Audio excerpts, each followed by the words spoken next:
आप अपना परिचय देते हुए अपने किसानों के लिए क्या संदेश देना चाहेंगे उसके बारे में बताइए। ऐसा है, हमारा नाम है भानु प्रताप सिंह और भारतीय किसान यूनियन भानु के राष्ट्रीय अध्यक्ष हैं और किसान क्रांति दल के राष्ट्रीय अध्यक्ष हैं। और आज हम इस समय माननीय रूपेश त्यागी गाजियाबाद, जो हमारे राष्ट्रीय महासचिव हैं, उनके कार्यालय में गाजियाबाद में बैठे हुए हैं और ये त्यागी जी हमारे साथ बैठे हुए हैं। अब आप बताइए क्या हमको पूछना चाहते हैं और क्या हमसे जानकारी लेना चाहते हैं।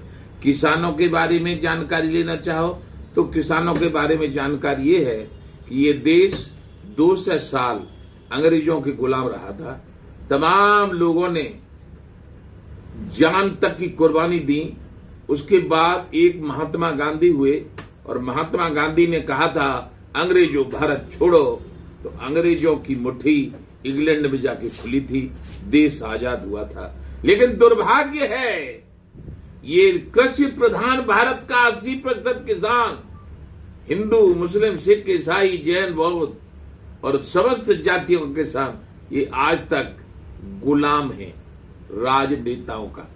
जो राजनेता आजाद हुए उन्होंने तो अपनी तनख्वाह बढ़ा ली, अपनी निधि बढ़ा ली, अपने सारे सिस्टम, फ्री रेल में चलेंगे, फ्री जहाज में चलेंगे, फ्री सड़क पे चलेंगे, टोल देंगे नहीं है और तनख्वाह भी लेंगे और हमारे वोट से चुन भी जाएंगे और उद्योगपति 10 लाख लगा के 50 लाख में फॉर्च्यूनर बेच देंगे और हम किसनटा जो पैदा करेंगे, गन्ना पैदा करेंगे तो गन्ना का भाव ये मिल रहा है कि मजदूर की तो मजदूरी है 500 रुपया और 1 कुंटल गन्ना मुश्किल से तैयार कर पाता है, काट के, छील के, रख के।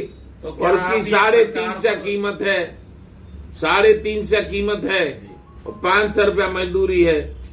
और हम गेहूं पैदा करें, कीमत सरकार लगावे, हम गन्ना पैदा करें, कीमत सरकार लगावे, हम धान पैदा करें, कीमत सरकार लगावे। हाँ जी, क्या चाहते हो? तो सरकार से आप ये प्रत्यारोप कर रहे हैं या फिर किसानों की आय और सम्मान और हितों की रक्षा के लिए यूनियन क्या कर रही है उसके बारे में बताएं। ऐसा है, यूनियन ये कर रही है और यूनियन ये करती है कि यूनियन सरकार को आगाह कराती है, सरकार को ज्ञापन देके अपनी मांग रखती है।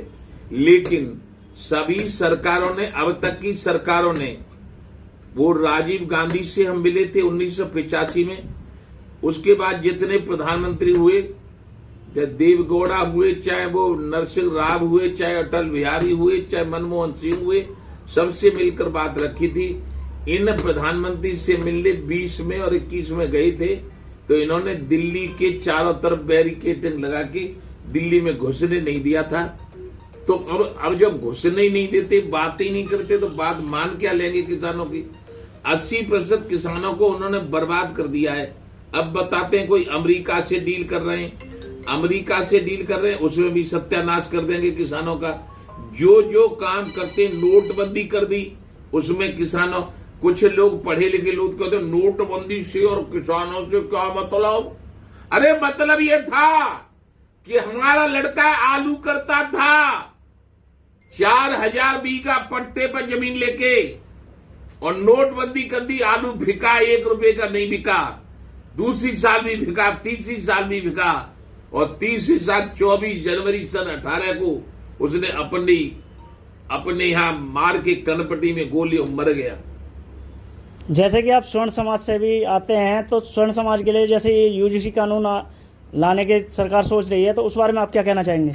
यूजीसी कानून लाएगी और सब श्रवण समाज पूरा जो है, श्रवण समाज जो है, हाई कास्ट जैसे ठाकुर हैं, ब्राह्मण हैं, बनिया हैं, कायत हैं और भी जो भी श्रवण समाज में आते होंगे वो आंदोलन करेंगे तो उनका हम साथ देंगे। जैसे कि आगामी चुनाव भी आ रहे हैं जिला पंचायत में, तो आपके क्रांति दल के भी चुनाव में किसान क्रांति दल हमने जब दिल्ली में नहीं घुसने दिए थे तभी से ऐलान कर दिया है कि अब हम चुनाव जीतकर दिल्ली में जाएंगे, उसको प्रधानमंत्री नहीं रोक पाएंगे। हम अब अब हमने पूरा पक्का इरादा कर लिया है कि जिला पंचायत के सभी चुनाव लड़े जाएंगे। रूपे त्यागी जी, ठीक है। जिला पंचायत के सभी लड़े जाएंगे और एमएलए के सभी 403 सीट लड़ी जाएंगी और एमपी की 543 सीट लड़ी जाएंगी और जिस प्रदेश में चुनाव होगा वो भी लड़ा जाएगा। अभी हम इतने कमजोर नहीं है, न इतने बुढ़े हैं, खूब भाग सकते हैं, खूब भाषण दे सकते हैं, खूब कह सकते हैं और 100% ईमानदार हैं और हमने सब अपना बर्बाद कर दिया है। हमने कहीं किसी से 1 रुपया बेईमानी का नहीं लिया है, इसलिए बेईमान राजनेताओं को राजनीति से आउट करेंगे और जो धर्मवाद और जातवाद पर राजनीति करते हैं नेता, उनको भी राजनीति से आउट करेंगे। हम खुद जीतेंगे, एमएलए बनेंगे, एमपी बनेंगे, अपनी सरकार बनाएंगे और किसानों की समस्याओं का समाधान करेंगे। जय जय श्री राधे। जैसा कि अभी पंडितों को लेकर तंग कसे जा रहे हैं, अभी जो पंडितों के लिए मूवी आई है रिश्वतखोर पंडित, आप उस विषय में क्या कहना चाहेंगे? जैसा क्षत्रियों ने हमेशा पंडितों को सम्मान दिया है, आप सम्मान दिया, हम अब भी सम्मान दे रहे हैं पंडितों को। जो रिश्वतखोर पंडित आई है, नहीं आनी चाहिए थी। ये दिमाग खराब है, ऐसी बातें, इस तरह की बातें, इस तरह के किसी जात को अपमानित क्यों करते हैं? हम उसमें पंडितों के साथ हैं पूर्ण रूप से। इसके लिए किसको जिम्मेदार मानते हैं? जिसने बनाई होगा जिम्मेवार है, हमें क्या मालूम कौन ने बनाई है। अच्छा, तो आप सरकार से अपने किसानों को लेकर क्या मांगे रखना चाहते हैं? लेकर ये कह रहे हैं कि किसान आयोग का गठन कर दो और किसान के संपूर्ण कर्जे माफ कर दो। यदि दुर्घटना में मरे किसान तो 1 करोड़ रुपया दो और पुलिस वाला शहीद हो जाए कोई भी हमारा भाई तो उसको 2 करोड़ दो। मीडिया चौथा स्तंभ होता है, तो इसको भी यदि घायल हो जाए मीडिया कहीं रिपोर्ट लेने में तो 2 करोड़ और बिल्कुल नहीं सटक जाए सीताराम मर जाए तो 4 करोड़। और जो सेना, थल सेना, जल सेना, वायुसेना, बॉर्डर सिक्योरिटी, वो सीआरपीएफ जो देश को आजाद रखने में कामयाब हैं, उनको यदि वो शहीद कहीं हो जाते हैं तो 5 करोड़ रुपया दिया जाए।